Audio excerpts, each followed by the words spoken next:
बच्चों? तो चलिए निकालिए क्लास 8 थर्ड हिंदी। ठीक है, थर्ड हिंदी। सर्वनाम भी छोटा सा लेसन है, सिर्फ थोड़ा सा ध्यान देना है मेरी बातों पर, कान मेरी बातों पर, आंख पुस्तक पर। बस दो काम करना है सर्वनाम तुरंत।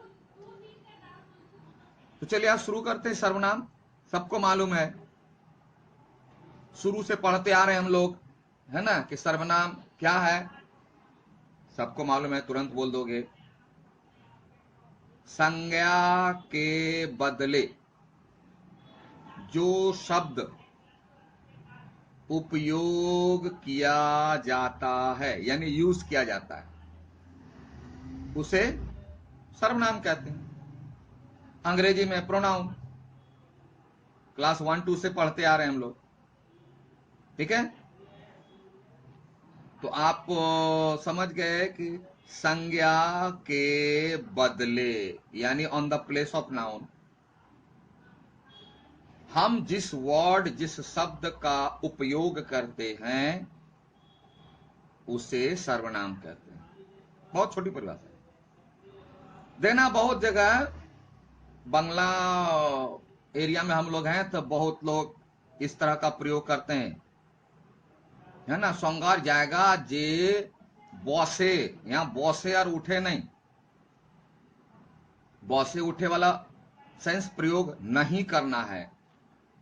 आप का पहला क्लास मेरे साथ नहीं हो पाया, लेकिन वीडियो के थ्रू हम आपके साथ हैं और आपको मैंने बता दिया है सभी भाषाओं का अपना अपना अलग स्वभाव होता है। घर में भी देखो, आपके पापा का स्वभाव अलग है, मम्मी का स्वभाव अलग है, भैया का, दीदी का, नाना का, चाचा का। 100% किसी का स्वभाव नहीं मिलता। सेम उसी तरह भाषा का अपना स्वभाव होता है, तो आपको उस स्वभाव को समझना पड़ेगा और उसी हिसाब से बोलना और लिखना पड़ेगा, पढ़ना पड़ेगा। अगर आप नहीं करेंगे तो गलती होगी। ठीक है, इसलिए मैंने कहा कि उपयोग, संज्ञा शब्द के बदले जिस शब्द का उपयोग होता है या किया जाता है उसे सर्वनाम कहते हैं, है ना। प्रकाश है, हाँ, जे बॉसे, कान धोरे उठे, ये सब नहीं करना, बंगला का अपना स्वभाव है। तो जैसे अब इसको एक एग्जांपल दे कि बार बार जो है, देखिए ये पेंसिल है तो इससे हम लिखते हैं, आप भी क्लास 4 तक लिखते हैं, बार बार लिख रहे हैं। तो ये इसी से थोड़ा सा मन उब गया होगा, बोले नहीं अब इससे नहीं लिखेंगे, अब इससे लिखेंगे, कलम से। तो जिसके बदले, तो यह है नाउन, चल रहा है, नाउन है, इसके बदले इससे लिखेंगे, तो यह क्या हो जाएगा? सर्वनाम। आई बात समझ में? चलिए, तो अब आगे आते हैं। जैसे देखिए बुक में है, जो शब्द संज्ञा के स्थान पर प्रयोग में लाए जाते हैं। बहुत सारा कंफ्यूजन है, कंफ्यूजन आज अच्छे से दूर कर लो, बार बार नहीं। प्रयोग मतलब एक्सपेरिमेंट, उपयोग यूज करना। जैसे हम इसका यूज करें, इस पर एक्सपेरिमेंट नहीं कर रहे हैं, इस पर एक्सपेरिमेंट नहीं कर रहे हैं, इसका यूज कर रहे हैं, है ना। जैसे खाना खाते हैं तो खाना जो भोजन उसका क्या करते हैं? यूज करते हैं। खाने पर एक्सपेरिमेंट करते नहीं कि खाएंगे तो पेट भरता है कि नहीं भरता है, कि पेट में कुछ होता है कि क्या होता है, इसका रिजल्ट क्या आता है, पॉजिटिव कि नहीं, ऐसा कुछ नहीं सोच। हाँ, जब उस पर ऐसी बातों का पता लगाना जरूरी है तो हमारे साइंटिस्ट लोग करते हैं, तब उनका जो काम है वो जो करेंगे तब वहां कहेंगे प्रयोग। भोजन पर एक्सपेरिमेंट हो रहा है कि यह भोजन हमारे लिए कितना लाभकारी है, हानिकारक है, तो ये आता है प्रयोग में। तो यहां जो है प्रयोग, तो आप इसे कर सकते हैं, बच्चे हैं अभी, लेकिन अगर सही प्रयोग करना चाहें तो जो शब्द संज्ञा के स्थान पर उपयोग में लाए जाते हैं, यूज करते हैं, हम उसका कोई प्रैक्टिकल नहीं करते, ठीक है, उन्हें सर्वनाम कहते हैं। अगर प्रयोग भी लिख दे तो काटेंगे नहीं, लेकिन अब उपयोग लिखना ज्यादा बेहतर है, अभी सीख लीजिए। चलिए, तो सर्वनाम समझ गए। अब आते हैं सर्वनाम के भेद। सर्वनाम के भेद कितने हैं आपके? 6 भेद हैं, है ना, 6 भेद हैं। और भेद में सिर्फ एक वाला यानी पुरुषवाचक है, थोड़ा सा ध्यान देना होगा। और बाद बाकी इधर 5 है तो सबसे इजी है, सबसे इजी है, सिर्फ ध्यान देना। पुरुषवाचक, तो तुम्हारे दिमाग में आ गया सर ये पुरुषवाचक स्त्रीवाचक क्यों नहीं है? नहीं, स्त्रीवाचक क्यों नहीं है? इसका कारण यह है, तो यहां पुरुष से यह अर्थ नहीं है कि पुरुष या स्त्री, पुल्लिंग या स्त्रीलिंग। यहां पुरुष से मतलब है पर्सन यानी आदमी। आदमी तो हम भी हैं, और जो फीमेल है वह भी आदमी में आती है गिनती। अब ऐसा नहीं कि पुरुष और स्त्री, मर्द औरत वहां है, आदमी है। तो यानी हमारे जैसा मानव, हमारे जैसा व्यक्ति को यहां पुरुषवाचक नाम से बताया गया। पुरुष तो दिमाग में आना चाहिए, यहां पुल्लिंग नहीं, कोई पुरुष नहीं, मेल नहीं, मतलब आदमी, पर्सन। पर्सन अंग्रेजी में पढ़ते हैं person, first person, second person और थर्ड पर्सन, पढ़ते हैं ना, वही है पर्सन। तो पर्सन को जो हिंदी में लिया गया इसको पुरुष कहा गया, यानी व्यक्ति। पुरुष हो स्त्री उससे कोई लेना देना नहीं। एक दूसरी बात, हम भाषा का जब भी उपयोग करते हैं, भाषा का जब भी उपयोग करते हैं तो भाषा का मकसद क्या है, भाषा का लक्ष्य क्या है, भाषा का उद्देश्य क्या है? याद करो, भाषा की परिभाषा क्या है?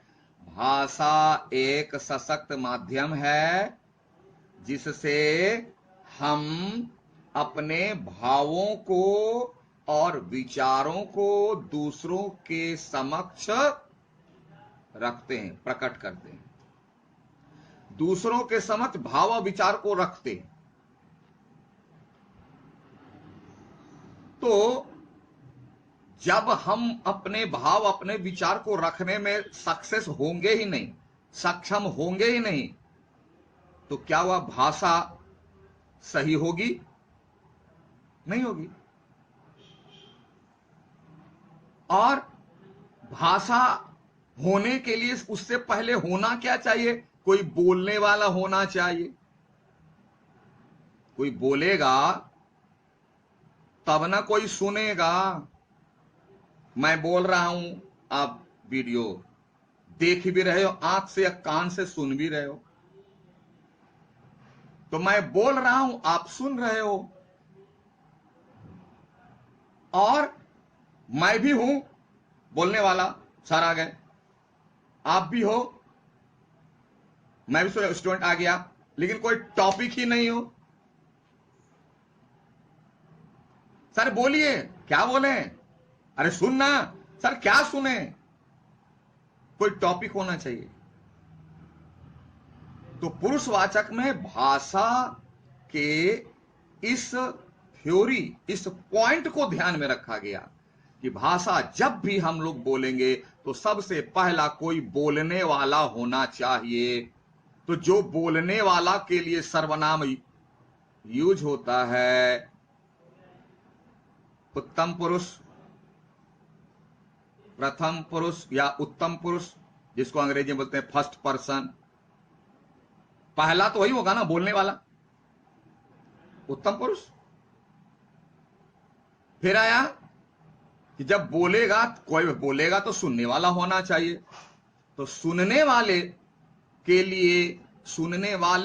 लिए जो सर्वनाम यूज होगा उसे कहते हैं मध्यम पुरुष, सेकंड पर्सन, जिसको अंग्रेजी में बोलते हैं आप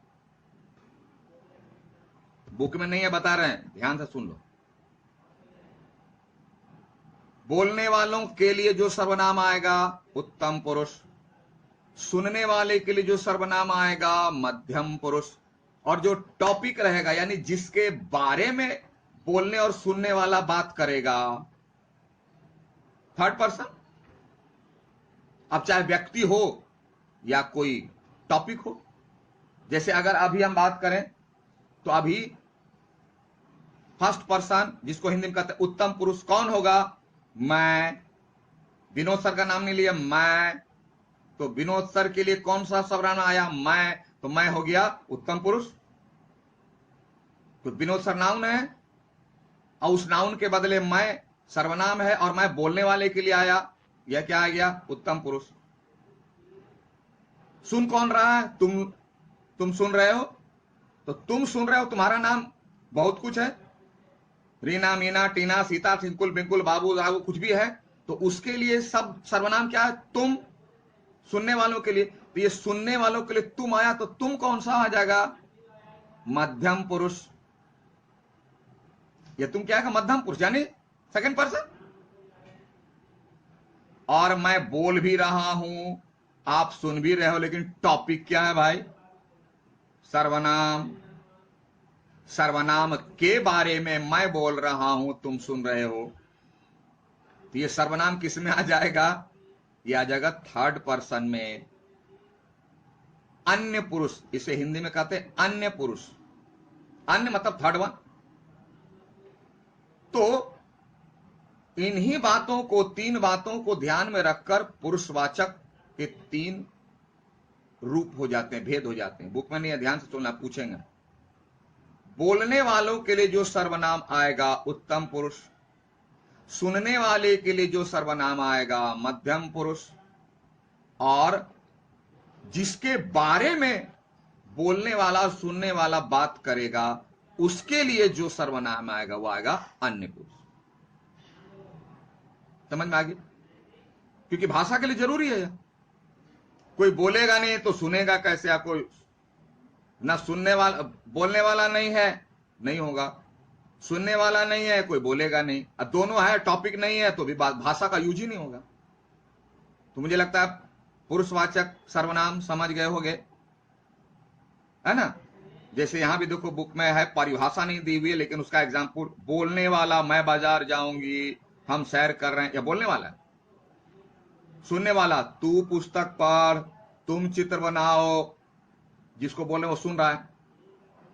वह चला गया, देखो बोल रहा हूं मैं, सुन रहे हो तुम, अब बात किसके बारे में? वह। अब वह में कौन है? दूसरा कोई होगा, थर्ड वन कोई होगा।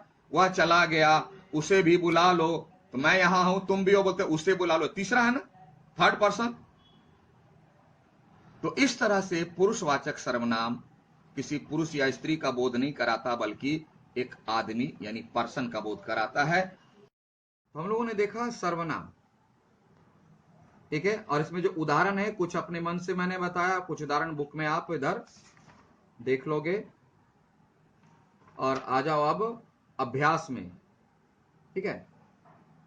तो आपको होमवर्क करना है 1 2 3 4 5 6 7 8, 1 to 8।